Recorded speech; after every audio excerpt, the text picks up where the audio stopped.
Good morning. It's Tuesday. I'm getting ready to go on vacation, so I want to introduce you before I go to Abraham. Abraham is my favorite rescue donkey. He lives out in Whitman, about 20 minutes away from here, and he lives with a friend of mine, Amy. And the reason I've chosen Abraham is because he has a significant part to play in the Bible on a number of occasions. I want to read you, just to start us off, I want to read you a legend of the donkey's cross. It is said that the young donkey who carried Jesus through the cheering crowds into Jerusalem on Palm Sunday also followed him on his journey to Calvary. When the Lord was crucified, the little donkey was so grief-stricken that he had to turn his back, but the loyal donkey could not leave. The shadow of the cross fell across his back and the shoulders, and there it has always remained. This is a picture of Abraham's back, and you can see the cross on his back. Now, that's just an interesting little tidbit about the wild donkey. Jesus asked for a wild donkey to carry him into the Nazareth, and Abraham here is a wild donkey. Most donkeys have a cross on their back. Not all of them isn't visible, but they have a cross on their back. And it's strictly legend. I just find it ironic that God created all things, and he created a donkey with a cross on his back, and he asked for a wild donkey to carry him into Nazareth. The other important part about the donkey, there were two creatures that spoke in the Bible. Only two. One, of course, was in Genesis, and that was the serpent. The next one was the donkey, and the donkey spoke in Numbers. And the donkey spoke with Balaam, and I'm going to read Numbers 22, 21 through 35. Balaam got up in the morning, saddled the donkey, and went with the Moabite officials. But God was very angry when he went, and the angel of the Lord stood in the road to oppose him. Balaam was riding on his donkey, and his two servants were with him.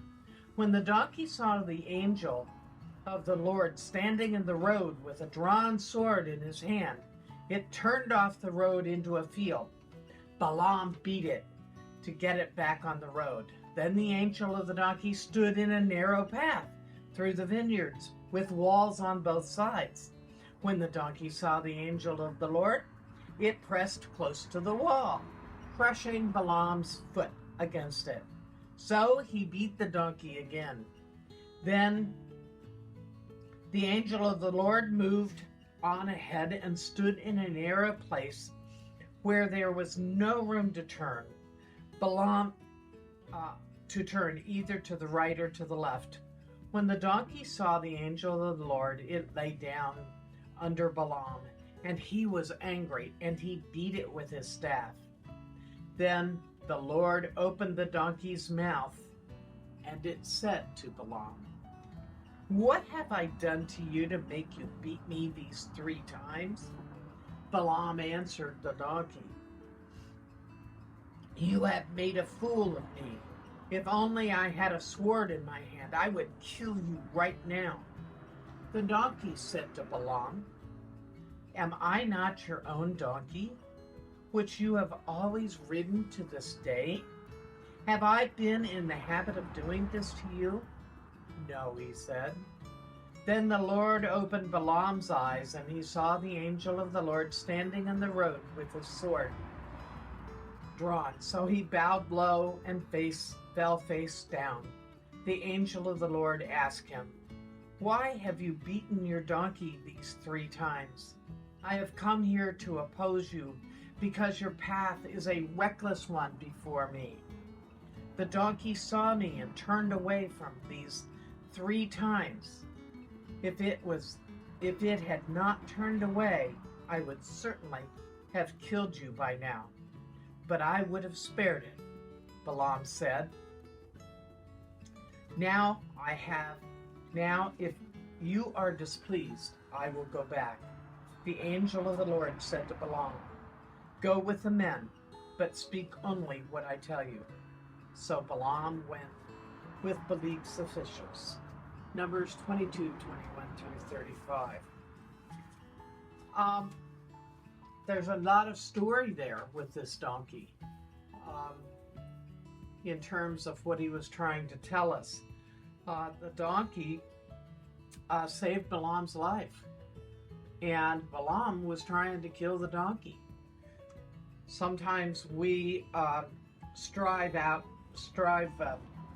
with blameless people and have the same thing. We lash out to people, partially because we don't realize what's going on. We don't realize what's wrong. So don't allow your own hurt, your own pride to get in the way and lead you to hurt others.